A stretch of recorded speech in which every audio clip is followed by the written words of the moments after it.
ಇವತ್ತಿನ ಮ್ಯಾಚ್ ಮಾತ್ರ ಒಂಥರ ಅಬ್ಸಲ್ಯೂಟ್ ಸಿನಿಮಾ ಥರನೇ ನಡೆಯುತ್ತೆ ಅಂತ ಹೇಳ್ಬೋದು. ಯಾಕೆ ಅಂದರೆ ಸ್ಟೇಡಿಯಂ ಮಾತ್ರ ತುಂಬ ಸುಂದರವಾಗಿದೆ ರೀ. ಹಿಮಾಚಲ್ ಪ್ರದೇಶನಲ್ಲಿ ಇರುವಂಥ ಕಾಂಗ್ರಾ ಜಿಲ್ಲೆನಲ್ಲಿ ಧರ್ಮಶಾಲದಲ್ಲಿ ನಡೀತಾ ಇದೆ. ಇವತ್ತಿನ ಮ್ಯಾಚು ಮಧ್ಯಾಹ್ನ ಇರೋದ್ರಿಂದ ಆ ಒಂದು ಸ್ಟೇಡಿಯಂನ ಸುಂದರವಾಗಿರುವಂಥ ಕ್ಷಣಗಳನ್ನು ನಾವು ತುಂಬ ಅದ್ಭುತವಾಗಿ ನೋಡ್ಬೋದು. ಅದರಲ್ಲೂ RCB ಟೀಮ್ನವ್ರು ಮಾತ್ರ ಫುಲ್ ಫಾರ್ಮ್ನಲ್ಲಿದ್ದಾರೆ. ಅದು ಮುಂಬೈನವ್ರಿಗೆ ಸೋಲಿಸಿ KKRನ ಸೋಲಿಸಿ ಅದೇ ಮುಂಬೈನವರು ಪಂಜಾಬ್ಗೆ ಸೋಲಿಸ್ಬಿಟ್ರು. ಅಂದರೆ ಯಾರ್ಯಾರು RCB ಎದುರುಗಡೆ ಆಡ್ಬಿಟ್ಟು ಅವ್ರು ಸೋಲ್ತಾರೋ ಅವ್ರು ಹೋಗಿ ಬೇರೆ ಟೀಮ್ಗೆ ಸೋಲಿಸ್ತಾ ಇದ್ದಾರೆ. ಅದರಲ್ಲಿ ಬೆಸ್ಟ್ ಎಕ್ಸಾಂಪಲ್ ಏನಪ್ಪ ಅಂದರೆ ಮುಂಬೈನವರು RCB ಎದುರುಗಡೆ ಸೋತೋದ್ರು, ಅವರು ಪಂಜಾಬ್ನವ್ರಿಗೆ ಸೋಲಿಸಿದ್ರು.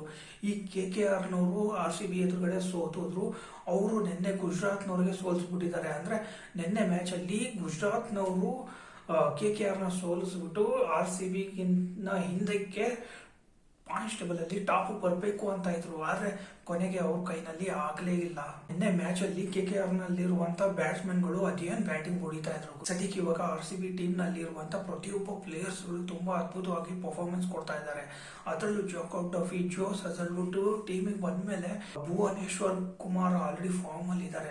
ಬೌಲರ್ಸ್ ಡಿಪಾರ್ಟ್ಮೆಂಟ್ ಮಾತ್ರ ಕಂಪ್ಲೀಟ್ ಆಗಿ ಡಾಮಿನೇಟ್ ಮಾಡ್ತಾ ಇದ್ದಾರೆ. ಎದುರುಗಡೆ ಇರುವಂತ ಟೀಮ್ ನ ಬ್ಯಾಟ್ಸ್ಮನ್ ಗಳಿಗೆ ಸ್ಟೇಡಿಯಂ ನಲ್ಲಿ ನಿಲ್ಲೋದಕ್ಕೆ ಅವಕಾಶ ಕೊಡ್ತಾ ಇಲ್ಲ. ಇನ್ನೊಂದ್ ಕಡೆ ಬ್ಯಾಟಿಂಗ್ ಡಿಪಾರ್ಟ್ಮೆಂಟ್ ಬಂದ್ರೆ ವಿರಾಟ್ ಕೊಹ್ಲಿ ಫ್ರಂಟ್ ಅಲ್ಲಿ ನಿಂತು ಟೀಮ್ ನ ಲೀಡ್ ಮಾಡ್ತಾ ಇದ್ದಾರೆ. ಸೆಕೆಂಡ್ ಕ್ಯಾಪ್ಟನ್ ತರ ಡಾಮಿನೇಟ್ ಮಾಡ್ತಾ ಇದ್ದಾರೆ. ಇವತ್ತಿನ ಮ್ಯಾಚ್ ನಲ್ಲಿ RCB ನವರು ಟಾಸ್ ಗೆದ್ರೆ ಫಸ್ಟ್ ಬೌಲಿಂಗ್ ತಗೊಂತಾರೆ. ಪಂಜಾಬ್ ನವರು ಕೂಡ ಟಾಸ್ ಗೆದ್ರೆ ಫಸ್ಟ್ ಬೌಲಿಂಗ್ ತಗೊಂತಾರೆ. ಬೈ ಚಾನ್ಸ್ ಮಿಸ್ ಆಗಿ ಪಂಜಾಬ್ ನವರು ಟಾಸ್ ಗೆದ್ದು RCBಗೆ ಬ್ಯಾಟಿಂಗ್ ಕೊಟ್ಟರು ಅಂತ ತಿಳ್ಕೊಂಬಿಡಿ. ಇವತ್ತಿನ ಮ್ಯಾಚ್ ನಲ್ಲಿ 250 ಗ್ಯಾರಂಟಿ ಇವರು ಕ್ರಾಸ್ ಮಾಡೇ ಮಾಡ್ತಾರೆ.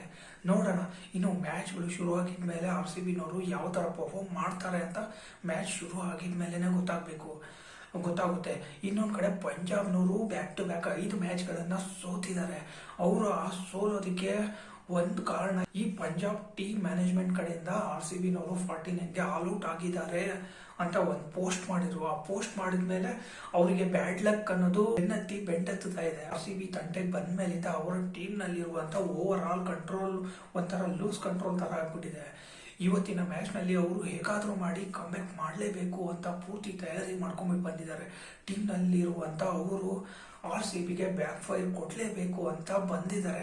ಆದ್ರೆ ಇನ್ನೊಂದ್ ಕಡೆ RCB ನಲ್ಲಿರುವಂತ ಎಲ್ಲ ಪ್ಲೇಯರ್ಸ್ಗಳು ಜೊತೆನಲ್ಲಿ ಸೇರಿ ಆಡಿದ್ರೆ ಈ ಪಂಜಾಬ್ನವರು ಎಷ್ಟೊತ್ತು ಸ್ಕ್ರೀಸ್ ನಲ್ಲಿ ನಿಲ್ತಾರೆ.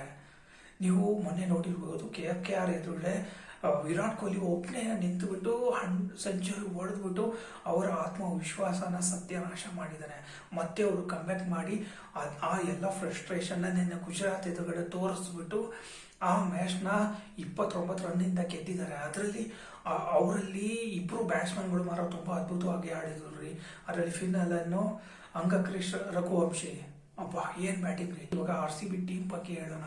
ಇವತ್ತಿನ ಮ್ಯಾಚ್ ನಲ್ಲಿ RCB ನವರು ಗೆದ್ಬಿಟ್ಟು 2 ಪಾಯಿಂಟ್ಸ್ ತಗೊಳ್ಳೋದು ಗ್ಯಾರಂಟಿ.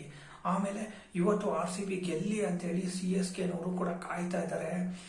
ಇನ್ನು ರಾಜಸ್ಥಾನದವರು ಕಾಯ್ತಾ ಇದ್ದಾರೆ. KKR ನವರು ಕೂಡ ಕಾಯ್ತಾ ಇದ್ದಾರೆ. ಯಾಕೆ ಅಂದ್ರೆ ಇವತ್ತು ಪಂಜಾಬ್ನವರು ಸೋತ್ರೆ ಅವ್ರಿಗೂ ಕೂಡ ಮುಂದೆ ಬರುವಂತ ರನ್ ರೇಟ್ ಡಿಸೈಡ್ ಮಾಡುತ್ತೆ. ಅವರು ಪ್ಲೇ ಆಫ್ಗೆ ಹೋಗ್ತಾರೋ ಇಲ್ವೋ ಅಂತೇಳಿ. ಇನ್ನೊಂದ್ ಕಡೆ RCB ನವರು ಫುಲ್ ಆನ್ ಎನರ್ಜಿನಲ್ಲಿ ಸ್ಟೇಡಿಯಂ ಹೋದ್ರೆ ಸಾಕು, ನಾವು ತುಂಬಾ ಆರಾಮಾಗಿ ಇವತ್ತು ಗೆಲ್ತೀವಿ ಅಂತ ಕಾನ್ಫಿಡೆಂಟ್ ಆಗಿ ಸ್ಟೇಡಿಯಂಗೆ ಬರ್ತಾ ಇದ್ದಾರೆ. ಇವತ್ತಿನ ಮ್ಯಾಚ್ ನಲ್ಲಿ RCB ನವರು ಡಾಮಿನೇಟ್ ಅನ್ನೋಕ್ಕಿಂತ ಒಂಥರ ಅಬ್ಸಲ್ಯೂಟ್ ಸಿನಿಮಾ ತರ ಆಡಿ ಇವತ್ತಿನ ಮ್ಯಾಚ್ ನಲ್ಲಿ 2 ಪಾಯಿಂಟ್ಗಳನ್ನ ತಗೊಂಡ್ಬಿಟ್ಟು ಬಂದೇ ಬರ್ತಾರೆ. ಪಾಯಿಂಟ್ಸ್ ಟೇಬಲ್ ಅಲ್ಲಿ ಟಾಪ್ಗೆ ನಮ್ಮ ಜಾಗನ ಫಿಕ್ಸ್ ಮಾಡ್ಕೊಂತಾರೆ. ಇವತ್ತಿನ ಮ್ಯಾಚ್ ನಲ್ಲಿ RCB ನವರು ಏನಾದ್ರು ಗೆದ್ರೆ ಅಂದ್ರೆ ಆ ಟೀಮ್ ನಲ್ಲಿ ಮುಂದೆ ಕ್ವಾಲಿಫೈಡ್ ಅಂತ ಒಂದು ಟ್ಯಾಗ್ ಲೈನ್ ಬಂದೇ ಬರುತ್ತೆ. ಇವತ್ತಿನ ಮ್ಯಾಚ್ ನಲ್ಲಿ RCB ನವರು ಗೆಲ್ಲೇಬೇಕು ರೀ. ನಮಗೂ ಕೂಡ ಅದೇ ತರನೇ ಅನ್ಸುತ್ತೆ. ಇನ್ನು ಸ್ವಲ್ಪ ಹೊತ್ತರಲ್ಲಿ ಮ್ಯಾಚ್ ಶುರು ಆಗುತ್ತೆ. ಮ್ಯಾಚ್ ಶುರು ಆಗಿದ್ಮೇಲೆ ಪ್ರತಿಯೊಂದು ಕ್ಷಣನ ನೋಡ್ಬಿಟ್ಟು ಅದನ್ನ ಆನಂದಿಸಬೇಕು ಅಂತ ಕಾಯ್ತಾ ಇದ್ದೀನಿ.